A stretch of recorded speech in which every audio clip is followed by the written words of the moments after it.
Alors, on va montrer la marque une fois, on la montrera plus après, évidemment, parce qu'on va pas faire non plus de... À qui appartient c'est à vous. Bonsoir Léa Marie. Bonsoir. Vous allez bien? Ça va super, écoutez. Merci beaucoup d'être avec nous. C'est vous qui êtes derrière cette marque, Oui. qui dirigez cette marque, le Slip français. Mmh. Si on vous a invité aujourd'hui, il y a plusieurs raisons. D'abord, vous exportez aussi vers les États-Unis? Oui. Un peu? Un peu. Un peu. Un tout petit peu. Est-ce que ce qui s'est passé, la trouille dont on a parlé, l'euphorie, la trouille dont on a parlé cette semaine, vous êtes passé par là aussi? Non. Pas du tout. Non, pas du tout.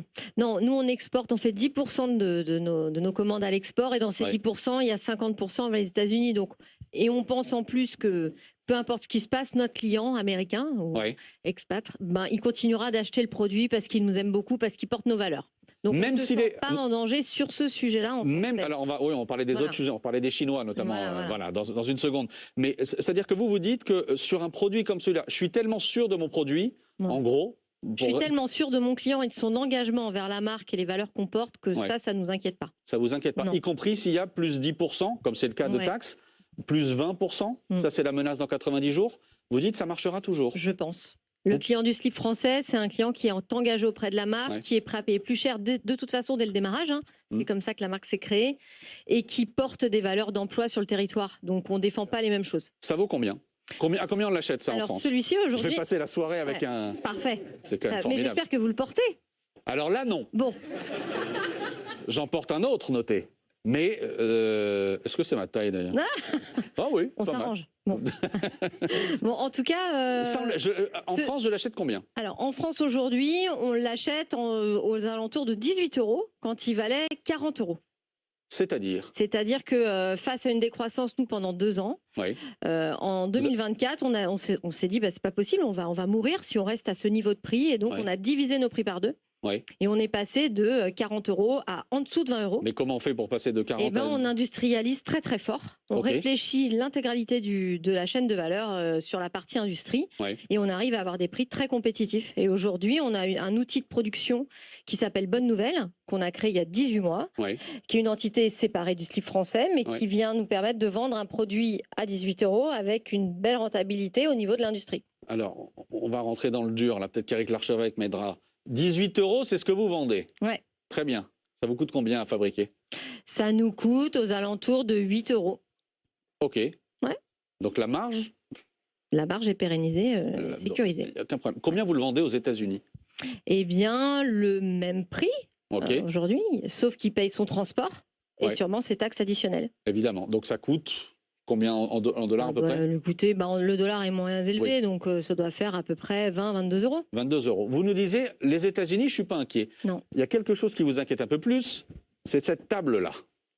Parce que dans ce grand bazar qu'a mis Donald Trump cette semaine ou ces 8 derniers jours, il y a effectivement les taxes entre l'Europe, les États-Unis, cette pause de 90 jours, on en a parlé. Mais il y a aussi évidemment les taxes, on est ce soir à 145% pour les taxes sur les produits chinois qui doivent débarquer aux États-Unis. Ce que vous craignez, c'est que les Chinois qui ne pourront plus vendre, ou qui ne pourraient en tout cas moins vendre leurs caleçons ou leurs slips aux États-Unis, les envoient vers nous. On ne le craint pas, c'est ce qui va se passer. La surproduction chinoise va bien devoir se livrer et arriver vers d'autres continents, et l'autre continent, c'est l'Europe.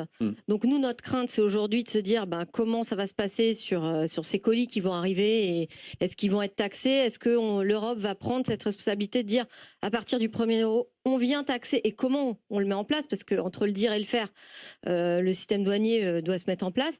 Et nous, ce qu'on craint aujourd'hui, c'est ça. Et comment les Français vont réagir face à ça? On croit en nos valeurs, nos clients sont là et c'est grâce à eux qu'on existe, et je pense que ça va les faire réfléchir sur la façon de piloter leurs achats et de réindustrialiser le pays. Mais est-ce que vous vous dites qu'à un moment donné, il va falloir se protéger? Je vais donner la parole à tout le monde, pardon de m'attarder sur vous, mais vous vous dites, et à un moment donné, il va falloir se protéger quand même contre les produits chinois.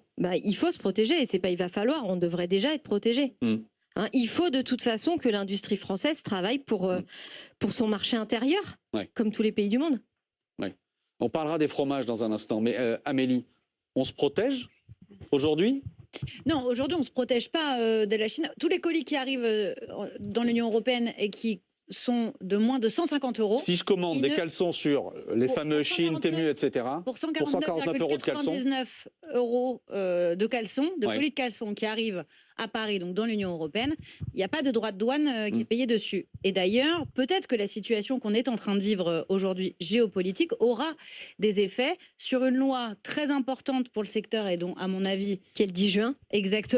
Je crois de mémoire que c'est le 3 ou le 6 qu'elle arrive à l'Assemblée nationale. C'est la loi anti-fast fashion. Et ça préexistait à la situation qu'on connaît actuellement. Mais peut-être qu'elle aura un effet pour convaincre la représentation nationale d'adopter cette loi anti-fast fashion et donc de décider d'avoir des droits de douane, y compris sur les colis à moins de 150 euros. Là où le caleçon que je viens de poser coûtait 18 euros ici, un caleçon sur les sites chinois, vous savez combien? Ah bah ça peut coûter 1,50 €. Ouais. Oui, globalement, ce qui se dit, c'est que pour un croissant, vous pouvez vous acheter un t-shirt. Voilà. Effectivement. Mais est-ce que ça viendra l'idée d'acheter son croissant en Chine alors qu'il est moins cher? Non. Bon, bah voilà.